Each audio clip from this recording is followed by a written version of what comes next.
Is the screen visible to everyone? Yes, ma'am. Yes, ma'am. Yes, ma'am. It will be a continuation of yesterday's class. Okay. Good afternoon to everyone.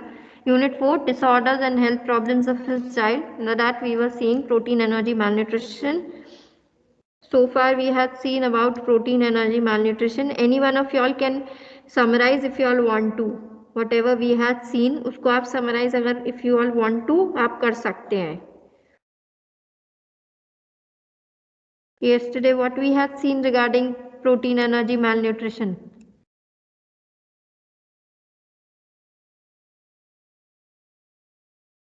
Akansha, Yes, ma'am. what we had seen yesterday. Ma'am कल हमने protein energy माल nutrition start किया था जिसमें हमने हाँ. जिसमें हमने definition पढ़ी थी प्रोटीन एनर्जी माल न्यूट्रिशन की और उनकी क्लासिफिकेशन पढ़ी थी. डेफिनेशन में we had seen protein energy malnutrition की एक और नाम क्या होती है? Ma'am protein energy malnutrition. Other name is protein energy under nutrition, which we had Yes, seen yesterday. Then we had seen etiology. There were two types, primary and secondary. Primary में we had bad economy, malabsorption, social reasons, medical reasons, metabolic diseases. Under that also we had seen subcategorization. Then we had seen risk factors, which were age, sex, too many children in the same family, lack of spacing between the children, LBW babies, twins or multiple births. Poor growth in first few months, failure or stoppage of breastfeeding, delay in introducing the complementary feeds, and infectious diseases, chronic diseases and congenital disorders, lack of adequate care for the pregnant. And we had seen classification, which was divided into four classifications were there, which were, first was syndromal classification, next one was Gomez classification, then the other one was international classification, and the last one was McLaren's classification. Then we had seen the pathophysiology, how it is leading a particular infant to death. Then we had seen about kwashiorkor, which is also known as protein malnutrition. And after that we had seen about the definition, which I told you all. क्वाशियोकर आप कैसे याद कर सकते हैं with protein.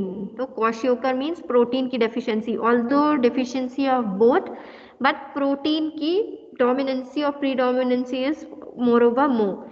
Then we had seen the clinical features.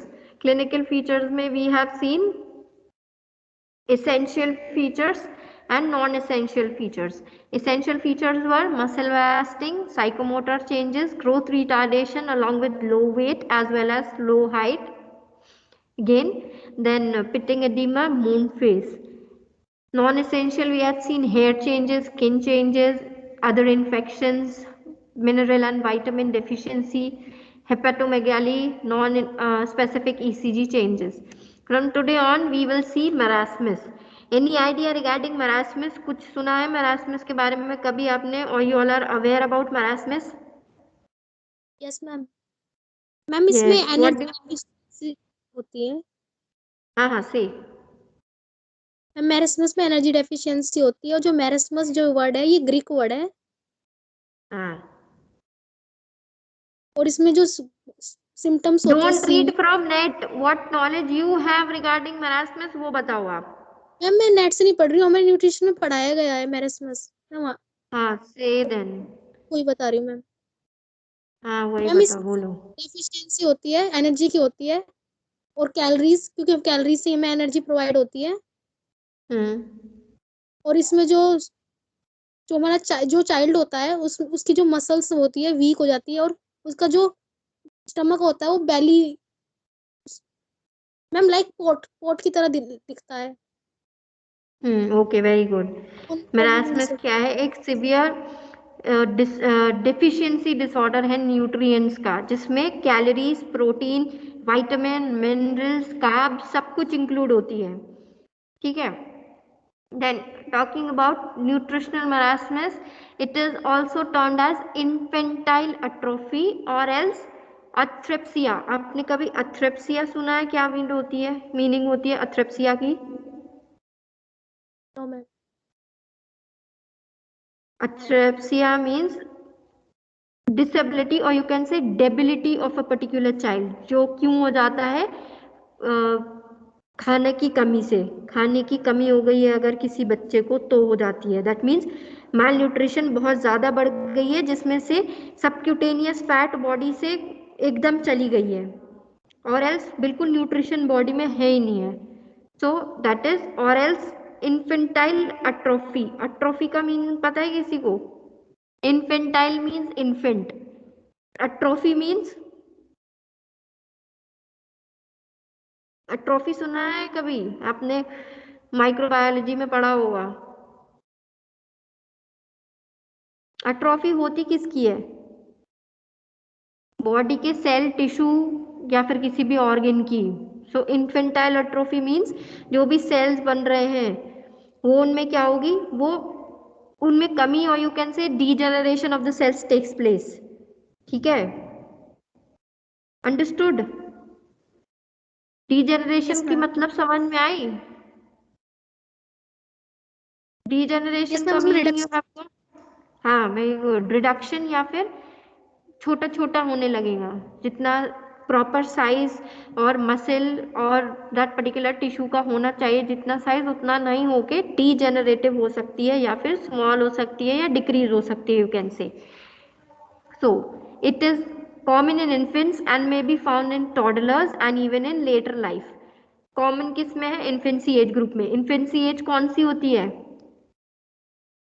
After 28 days till 1 year, and it can be also be found in toddlers. Toddlers कौन से हैं?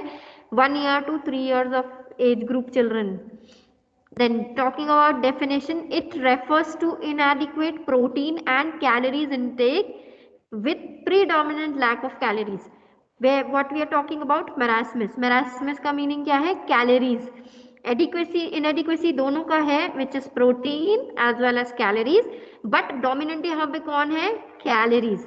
Similarly, we have seen under क्वाशियोकर जो हमने पढ़ा था, इसमें क्या थी? दोनों का कमी है। आई am telling you protein energy mall nutrition के बारे में भी ओवरऑल उसके अंदर है मरासमस एंड क्वाशियोकर। तो में you can see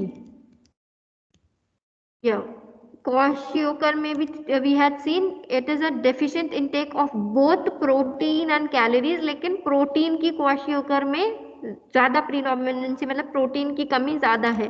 talking about marasmus, यहाँ पर भी प्रोटीन और कैलोरीज दोनों की इनएडिक्वेसी है और दोनों का डेफिशिएंसी है, बट वो कैलोरीज यहाँ पर मेरास्मस में they are playing a vital role, so they are predominant lack in calories. Talking about clinical features, again essential features and non-essential features. So clinical features are divided into two: essential, non-essential. Essential में क्या होगी? Marked growth retardation. Growth will be retarded, means they will be having stunted growth. Slow growth होगी, retarded. Gross wasting of muscle and subcutaneous tissue. Wasting means yesterday I told you all, hope you all remember. Wasting मतलब क्या होती है? Ma'am loss. Very good, loss होती है। और wasting means weaker, एकदम कोई मसल मास नहीं है, fully a particular person body is emaciated, या फिर a particular person body is lacking fat, muscle नहीं होंगे, सबक्यूटेनियस टिश्यू भी नहीं होगी, very weak that particular person और एन इन्फेंट और toddler whosoever or a child will be resembling. Mark stunting and absence of edema. edema नहीं है, clearly see no edema, absence of edema. Then non-essential changes, hair changes usually not present or may be hypopigmented. hair changes उसमें देखे थे क्वाशियोकर में, उसमें hair changes हो रही थी, hair changes were there, skin changes were there, but as in general यहाँ पे क्या है? In marasmus hair changes usually are not present, और अगर प्रेजेंट भी है तो they are hypopigmented. Hypopigmented means what? ऐसे what you call dots dot you can say, or else yes say if anybody wants to say. Pigmentation हो जाती है ma'am. Ma'am कम What is पिगमेंटेशन, कम ज्यादा pigmentation ma'am. hypo? Ma'am hypo में तो कम होगा ना। हाँ, तो ज्यादा बोल दिया ना किसी ने। Sorry ma'am. हाइपो पिगमेंटेशन का मतलब क्या होती है? कुछ कुछ पैचेस हो जाएंगी स्किन में से, डॉट डॉट डॉट दिखेंगे आपको। जो पैचेस ओवरऑल बॉडी में जितने हैं ना, उनसे मैच नहीं करेंगे फर्स्ट ऑफ ऑल, और उनसे थोड़े लाइट होंगे। यू हैड सीन किसी के बॉडी में पिगमेंटेशन है वाइट वाइट वाइट, पूरा बॉडी इज अदर कलर का, कुछ कुछ ma'am. एरिया में वाइट वाइट वाइट वाइट है, that is this. Hair colour, hair changes usually not present, और एल्स अगर प्रेजेंट भी होंगे तो it be hypopigmented. Skin looks dry और स्केली, ड्राई एकदम ओल्डी जैसा स्किन होगा और एकदम dry. Super added infections, again उसमें भी सेम था। लिवर यूजुअली श्रिंक और shrunk and the child is having craving for food and hunger. Liver जो है उनकी छोटा श्रिंक हो जाएगा, but the child will be craving for food and hunger, उसको भूख लगेगा बहुत। साइकोमोटर चेंजेस, को मोटर है written but it is motor, motor changes. Then mineral and vitamin deficiencies will be there. So these are all non-essential features. Under essential features we had seen marked growth retardation, wasting of muscles as well as the subcutaneous tissues. Then stunting and absence of edema will be there. Then non-essential we had seen. Now Achar's grading of nutritional marasmus, ऐसे ही difference भी होगी, we will see. So first we are seeing Achar's grading of nutritional marasmus. क्या grade किया है जिसने दिया है, that particular person name is आचार। तो Achar's grading of nutritional assessment में और nutritional marasmus में we will see there are gradings. Grade 1 2 3 and 4 characteristics क्या क्या होगी? ग्रेड 1 में अगर है तो लॉस ऑफ फैट रहेगा from the axillary reason and the groin reason. अगर ग्रेड 2 में है somebody that particular time, fat कहाँ से लॉस होगी? abdominal walls, abdominal area you can say, और एल्स ग्लूटियल रीजन में। ग्रेड 3 में है तो फैट लॉस होगी फ्रॉम द चेस्ट और एल्स बैक पोस्टीरियर पोर्शन से। हाँ मैम पीपीटी शो नहीं हो रही मैम, वो वाली ये वाला शो हो रहा है ma'am non non essential essential features. अभी हो रहा है अचार्स grading? No ma'am. No ma'am, no ma'am. अब हो रहा है? Yes yes ma'am. मैम अब हो रहा है। हाँ, तो जब नहीं हो तो बता देना Puneet, you tell me every time जब नहीं दिखे। नाउ इज इट विजिबल ना? Because maybe because of the chart I have made this chart, तो मे बी इसकी वजह से नहीं दिख रहा है। Anyhow we will see like this only. आचार ग्रेडिंग में फर्स्ट ग्रेड देते हैं अगर बॉडी में से फैट कम हो गई है दो एरिया से। दो एरिया कौन सी है? Axilla and groin region. Grade number 2 और एल्स 2 ग्रेड किसको देंगे आप? सेकेंड ग्रेड, जहाँ लॉस हो, फैट लॉस हो जाएगी एब्डोमिनल एरिया से या फिर ग्लूटियल एरिया से। ग्रेड 3 लॉस ऑफ फैट अगर चेस्ट एरिया, चेस्ट वॉल से और chest area you can say, और एल्स पोस्टीरियर एरिया जैसे बैक पोर्शन से। Grade 4 we will give to the children who are having no fat or loss of fat in the buccal pad.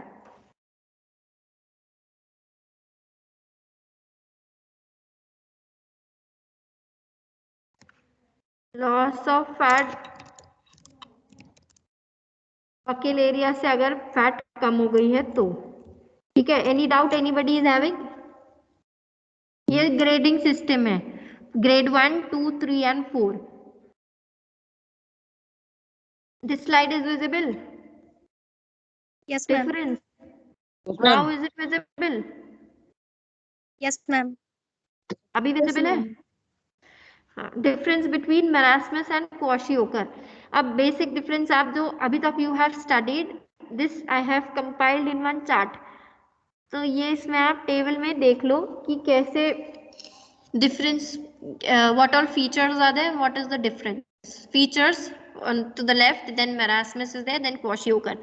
So growth failure in marasmus is marked and very low weight for age. अगर growth failure तो होती है लेकिन very low birth weight, अगर लो wait है किसी बच्चे का तो क्वाशियोकर में growth failure is marked but masked by oedema, इसमें एडीमा भी होती है. And muscle wasting in marasmus it is there but felt on the upper arm. Muscle wasting upper arm area में देखते हैं, muscle will be wasted. Kwashiorkor में quite marked, hidden by oedema and fat. Then fat wasting marked or else looked like an old man. Marasmus का बच्चा fat कमी होने से old दिखेगा. क्वाशियोकर का बच्चा फैट इज रिटेन, फैट उसकी बॉडी में रिटेन हो जाती है. टॉकिंग अबाउट एडीमा, मरासमस में नहीं होती है, क्वाशियोकर में कहाँ में प्रेजेंट होगी? फीट पे, I told you all pitting oedema feet में प्रेजेंट होगी, lower legs, lower back, face, और it will be a type of pitting oedema. Skin, marasmus people में it will look normal. Kwashiorkor में it will look flaky or else cracked, scaly, pale skin, yellow एकदम pale जैसा white yellowish दिखेंगे. Prominency will be shown in face, face देख के ही पता चलेगा something is wrong. Scaly जैसे skin निकल रहा हो, cracked एकदम फटा skin, या फिर flaky paint type उसको उसका skin will be shown, the person or an infant or child who is suffering from kwashiorkor. Hair changes will be there. Marasmus में soft and straight hairs will be there. Kwashiorkor soft will be there, lighter it will be. Flax sign can easily pulled out and spaced. Means hair changes if marasmus, if you will see soft and straight hairs will be there. Kwashiorkor में they'll be soft तो रहेगा. Colour of the hair will be lighter, means एकदम yellowish colour you can see और else light brownish colour you can see उन लोगों की hairs में, because of nutrition, protein कमी है ना बॉडी में. Then appetite and behaviour in marasmus, they will be hungry. Children suffering with marasmus they will be alert and they will be hungry, whereas kwashiorkor उनकी appetite ही poor, हमेशा they will say not hungry only, भूखे नहीं लग रहा है. miserable face, ऐसे देख के लगेगा अभी कुछ बोल देंगे. they will cry, they will be feeble, feeble एकदम feeble cry रहेगी. feeble cry it is a one word, my mistake, I have put the comma, but feeble cry will be feeble means इतनी slow they will cry कि बगल वाले को भी नहीं मालूम चलेगी. they are crying very slowly they will cry, very less voice will come while they will be crying. Talking about vitamin deficiencies, sometime marasmus में present है, sometimes नहीं है. kwashiorkor में हमेशा present है vitamin का deficiency. liver size in marasmus will be normal, kwashiorkor में बड़ा रहेगा. क्यों? because फैट की accumulation रहेगी इसीलिए बड़ी रहेगी. Loose stools due to poor digestion, तो मरासमस में क्या होगी? कॉन्स्टिपेशन हो सकती है समटाइम्स. क्वाशियोकर में क्या होगी? लूज स्टूल ही रहती है हमेशा. इन्फेक्टिव डायरिया मरासमस में समटाइम्स इट कैन सी, और क्वाशियोकर में ऑफन, मींस जब चाहे जब देखोगे आप इन्फेक्टिव डायरिया ही हो रही है. सेरम प्रोटीन मरासमस के केस में लो रहती है अगर कोई सिवियर कंडीशन है तो. क्वाशियोकर में हमेशा ही कम रहती है. अनीमिया मरासमस के पेशेंट्स को यू विल सी कभी कभी हो रही है, क्वाशियोकर के लोगों को हमेशा हो रही है. क्यों हो रही है हमेशा? बिकॉज यहाँ पर हम कैसे देख रहे हैं, स्किन पेल दिख रहे हैं, तो हमेशा ही है, इसलिए वो क्वाशियोकर में हो सकती है. Any doubt in this? अभी हमने क्या देखे? Nutritional marasmus. Any doubt ma'am? हाँ, मैरसमस में हमने पढ़ा था लीवर का जो साइज है वो श्रिंक हो जाता है. हाँ. तो इसमें तो मैम नॉर्मल आ रहा है, लिखा हुआ है, हमने डिफरेंशिएट लीवर किया का है. साइज मरासमस में नॉर्मल है. What we are seeing here, यहाँ पे हम देख रहे हैं न्यूट्रिशनल मरासमस. ठीक है, अभी और भी आएंगे आगे. न्यूट्रिशनल मरासमस के बारे पे we are talking. Now we will say marasmic क्वाशियोकर. आप फिर आ जाएंगे न्यूट्रिशनल ड्रॉपिंग, प्री क्वाशियोकर. ये सब में डिफरेंट है। आप ये नहीं हो सकती है कि ये एक में। आपने कौन सी टाइप की मरासमस पढ़ दिया? न्यूट्रिशनल मरासमस में पढ़ा? Yes ma'am. What thing? Ma'am nutritional marasmus. हाँ, तो we are seeing in nutritional marasmus. ये न्यूट्रिशनल मरासमस का बात हो रहा है। यहाँ पर we are seeing overall marasmus. सिर्फ डिफरेंस है मरासमस और क्वाशियोकर में। यहाँ पे अगर हम देख रहे हैं तो दिस वाज न्यूट्रिशनल मरासमस के बारे में हम बात कर रहे हैं। So there is a difference. ठीक है। Okay ma'am. Now we will see marasmic kwashiorkor. ये ऐसा कंडीशन है जहां पर एक बच्चे में दोनों फीचर दिखेंगे। इट कैन बी मरासमस के भी फीचर्स, इट कैन बी क्वाशियोकर के भी फीचर्स। Which condition? मरासमिक क्वाशियोकर। क्यों? दोनों नाम दिख रहे हैं ना यहाँ पे। Ma'am slide 20। मरासमस भी नाम है, क्वाशियोकर भी नेम है। सो यह we will be see marasmus के भी फीचर्स दिख रहे हैं उसमें, मिक्स्ड फीचर्स, और क्वाशियोकर के भी। मैम हाँ, स्लाइड चेंज नहीं हुई। नाउ हो गया अब? Yes ma'am.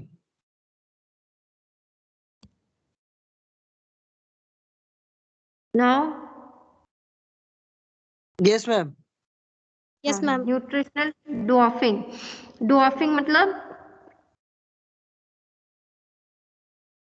Ma'am I told you ma'am ना। छोटे होते जाना। मैम हाइट हाँ, छोटी रहेगी। छोटे होते ही नहीं जाना, बढ़ नहीं रहा है, वहीं छोटा ही रह गया वो।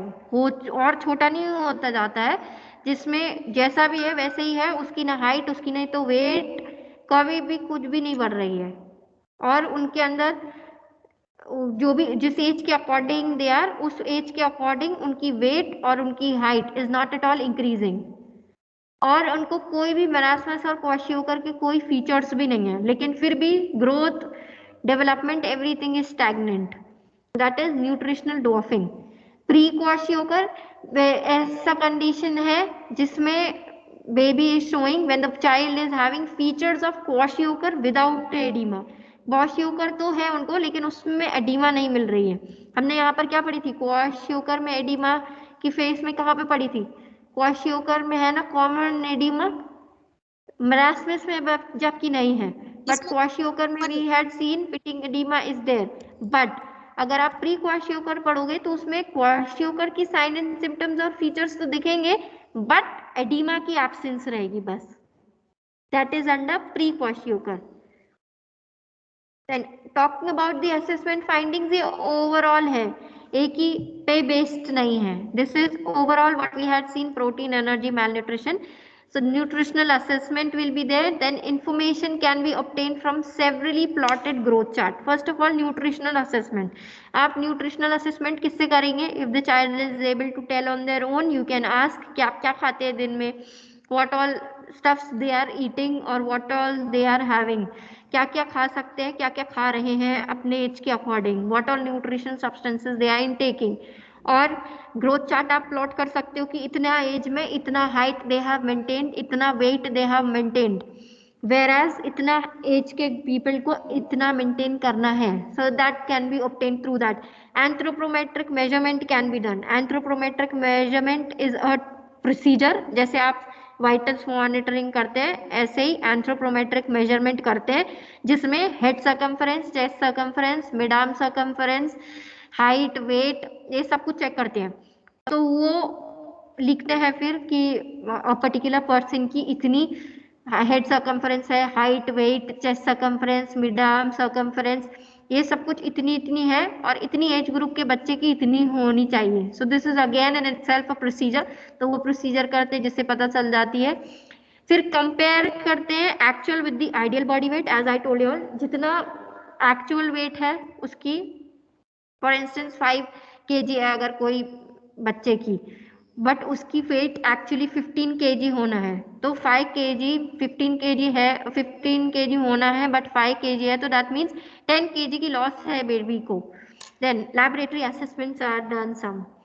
देन मैनेजमेंट में we will see in parts like first is domiciliary management, then management at nutrition rehabilitation centers, then hospital management, that is again divided into acute phase, rehabilitatory phase, discharge. Talking about the first domiciliary management, parent को aware कराना है dietary management के बारे में कि आपको इस as के बच्चे को इतनी न्यूट्रिशन देनी है जिसमें protein, calories, carbohydrates, minerals, vitamin, fat सब इंक्लूड होना है। और ऐसे you don't have to say vitamin rich diet दो, प्रोटीन रिच डाइट दो, you have to tell protein rich diet देने के लिए you have to give milk and milk products. Non veg खाते हैं तो दे कैन टेल कि आप नॉन वेज खिला सकते हैं, चिकन, मटन और वट एवर, और एल्स एग खाते हैं तो they can be given that. अगर ये सब नहीं खाते हैं then you have to tell vegetarian alternative की ये खिला सकते हैं। That will again come under health education. Then nutritional counselling and demonstration, पहले न्यूट्रिशनल काउंसलिंग करने कैसे कि ये नहीं खिला सकते तो ये खिलाओ। Some people are like not comfortable with eating non veg, you can say उनकी जगह में आप सोए स्टफ्स खिलाओ, सोयाबीन खिला सकते हैं आप, that is also rich in protein. Then you can ask them to have rajma. तो ये सब कुछ काउंसलिंग करना है। डेमोन्स्ट्रेट क्या करना है, you have to tell a particular person's ideal age group में, इस एज ग्रुप में इतनी हाइट एंड वेट होनी है but your child is lacking in this, तो वो डेमोन्स्ट्रेट करके if you will tell they will definitely get. Community health nurse और anganwadi worker should supervise and provide necessary guidance by regular home visit. जो community health nurse है या तो फिर you can से आंगनवाड़ी वर्कर्स, उनको देखना है एवरी डे बेसिस में और एल्स इन अ मंथ और वंस इन 15 days दैट क्या गाइडेंस देना है। सो एट डोर स्टेप उनको प्रोवाइड करना, घर पर जाकर होम विजिट कर कर उनको बताना। Follow up visit to be made for medical supervision, अब ये नहीं कि एक बार विजिट करके छोड़ दिया, उसके बाद you have to do follow up also. For what? Medical supervision, weight gain के इवैल्यूएशन के लिए कि वेट गेन इतनी थी पिछले मंथ, अभी इतने मंथ में बढ़ गई कि नहीं बढ़ गई, या और improvement for nutritional status. Talking about the second one it is management eight nutritional rehabilitation centre. इसकी दो टाइप है, day care centres and residential centres. Day care centres mean वहां पर बुला रहे हैं और कर रहे हैं, residential centres mean area divided है, उस एरिया में जाकर जहाँ लोग बाग रह रहे हैं वहाँ एरिया में they are opening and they are providing any sort of rehabilitation regarding the nutrition. Then hospital management में we will see it is again divided into phases. First phase is resuscitation phase, second one is acute phase, third one is rehabilitation phase and the last one is the discharge phase. So resuscitation phase में आप क्या देखेंगे, resuscitation वो वाला resuscitation नहीं है यहाँ पे। पुरानी सिचुएशन में पहले अच्छी थी अभी डिटोरिएट हो रही है हेल्थ, तो पुरानी सिचुएशन में वापस लाने के लिए उसके अंडर में है रिहाइड्रेशन। अगर डिहाइड्रेट हो गया है तो उसको दोबारा से हाइड्रेट करना बॉडी को, that is coming under rehydration. Then thermoregulation by keeping the child warm, अब उसका रेगुलेशन जिसकी वजह से हाइपरथर्मिया ना हो जाए बेबी को, तो बेबी की बॉडी से लॉस ना हो जाए, टेम्परेचर लॉस नहीं हो रही है, वार्मथ बने रहने के लिए you are suppose to keep the baby warm. Treatment of severe anaemia by blood transfusion, you all can see the slides. Yes, ma'am. Yes, ma'am. Yes, ma'am. Then severe anemia by blood transfusion, अगर किसी को severe anaemia हो गया है तो उसका blood transfusion करने के लिए बोलना है। Then treatment of super impose infections by antibiotics, treatment of super impose infection by antibiotics, अगर इन्फेक्शन हो गई है तो उसको एंटीबायोटिक्स देकर ट्रीट करना है। टॉक अबाउट अक्यूट फेज, उसमें अक्यूट फेज में आपको क्या करना है, फीडिंग स्टार्ट करानी है, एनर्जी डेंस फीडिंग। अगर protein means if the feeding normal breast feeding is been given तो उसके साथ में अगर other feeds also they can give, जिससे और else if the baby is more than 6 months तो उनको energy dense feed we can give. Any idea energy dense feed क्या हो रहा है, क्या होता है? आई मीन डेंस मतलब क्या होता है? डेंस ज्यादा। मतलब किसी को आइडिया है?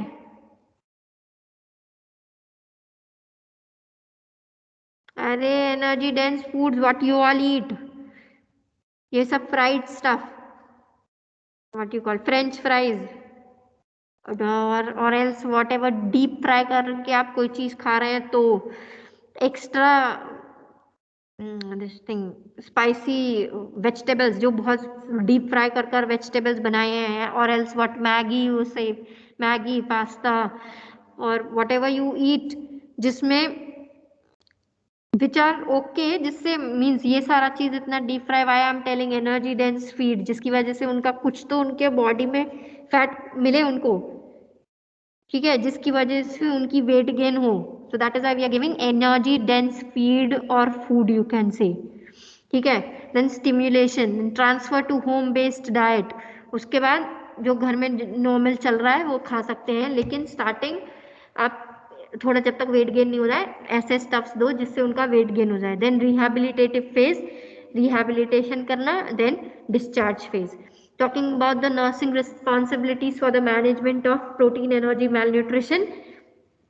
उसके अंदर क्या क्या रिस्पॉन्सिबिलिटी एक नर्स को देखना है, that is assessment of nutritional status of the children with collection of appropriate dietary history. अब उसको nutritional status first of all assess, what is the condition or what is the status, particular status of the particular child, जिसमें history पता हो कि सुबह से शाम तक क्या खा रहे हैं दैट पर्टिकुलर किड. देन कोई भी डायग्नोस्टिक इवैल्यूएशन इन्वेस्टिगेशंस चल रहे हैं, that time they have to assist. Then maintenance of growth chart by regular health checkups at home. अब ग्रोथ चार्ट कैसे मेंटेन कर सकते हैं आप, बाय रेगुलर चेकअप्स घर में या फिर क्लिनिक पे या तो फिर हेल्थ केयर सेंटर्स पे, जिससे कि अगर कोई ग्रोथ फेलियर हो रही है तो वो पहले पता चल जाएंगे. देन अगर कोई भी this thing is there like participation in the hospital management in complications and life threatening situations, अगर कोई भी कॉम्प्लिकेशंस है या तो फिर life threatening situation in the child, जिससे कि वो पता चल रहा है कि वो child will not be alive, वो टाइम में तुरंत हॉस्पिटल सेक्टर्स पे जाना, उसका हेल्प लेना. Implementing nutritional rehabilitation, nutritional rehabilitations को इम्प्लीमेंट कराना regularly. What all activities can be done, like encouraging the parents for home care and follow up at regular intervals. Parents को encourage करना, घर में भी केयर करो, they should not be dependent on the hospital people only कि hospital के ही लोग बात कुछ कर सकते हैं. एंड फॉलो अप करना है रेगुलरली, ऐसे नहीं आज कर दिया 10-15 डेज नहीं कर, फिर 10-15 मंथ्स नहीं किया, no, regularly they should follow up. Then nutritional education should be given, demonstration regarding the same as well as counseling is to be given according to the problem which has been identified. But कुछ भी information should not be given. For instance, if a child is having protein energy malnutrition, आप जाके किसी और ही topic के बारे में education दे रहे, no, it should be relevant. Promoting preventive measures for individual, family as well as the community, सब कुछ बताना है so that protein energy malnutrition has been overcome. आपको ऐसी बताने प्रिवेंटिव, प्रोमोटिव, क्यूरेटिव केयर बतानी है so that it is valuable for family, for the community, वो प्रिवेंट करने के लिए. Cooperating with the other team members with different sectors. Cooperation among the team members is again important, otherwise the desired goal will not be met. Then maintaining records and report, जो भी काम हुआ है related to the nutritional assessment or whatever, whether it should be recorded and reported. Assisting in the implementation of national nutritional programs for prevention of various malnutrition. Implementing national nutritional programs अगर कोई हो रहे हैं तो, जिससे कि मैल nutrition prevent हो सकते हैं, तो उसे इम्प्लीमेंट कराना. अगर कोई न्यूट्रिशनल रिसर्च प्रोजेक्ट चल रही है तो उसमें पार्टिसिपेट करना so that you are also aware, you are also made aware, and आप अपने थ्रू दूसरों को भी अवेयर कर रहे हैं regarding the problem. Any doubt anybody is having, you all can please ask. कोई डाउट है? बता दीजिए